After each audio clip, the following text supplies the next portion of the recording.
Hello, my name is Joshua Wright, and this is a quick Lightroom tip.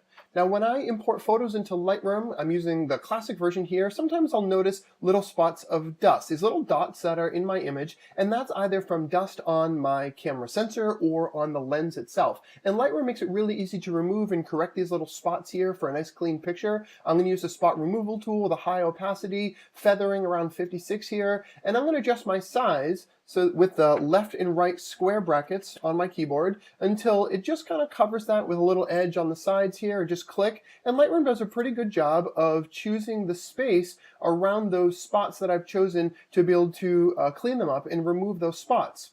Now, sometimes it's hard to spot all of the little dots that are from dust on your picture, but they will certainly show up when you generate a print. So Lightroom has this feature called Visualize Spots as well, where you can click Visualize Spots, and it will make a high contrast version of the image where now we can click to identify even more spots and remove them. But there's another great feature that we can use, and that's to create a solar curve using our tone curve feature here. So what I'm going to do is I'm going to click here to be able to create my arbitrary tone curve, and I'm going to click and create several points here in my tone curve. And I'm just going to click and create these lines.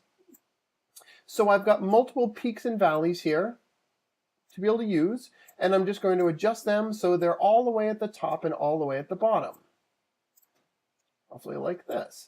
Now you don't have to be too precise here, but what you can see is it gives you a very high contrast but different view of all the different tonal ranges inside your image. Now we can see even more spots that we might have missed before, and if we turn on Visualize Spots again, wow, now we've got a lot of spots to clean up.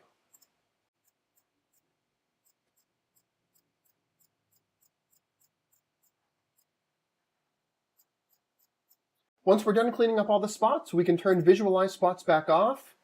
We can even see some more spots here that we missed with Visualize Spots. And then we don't want that tone curve anymore. We just click and turn that off. Now, I want to use the tone curve again in this image to adjust some of my highlights and some of my shadows. So I'm going to turn tone curve back on, and I'm just going to right-click to delete these control points, or even go to flatten curve to restore my image back to its original. Now I can use my normal tonal adjustments to adjust all the different elements inside of this picture.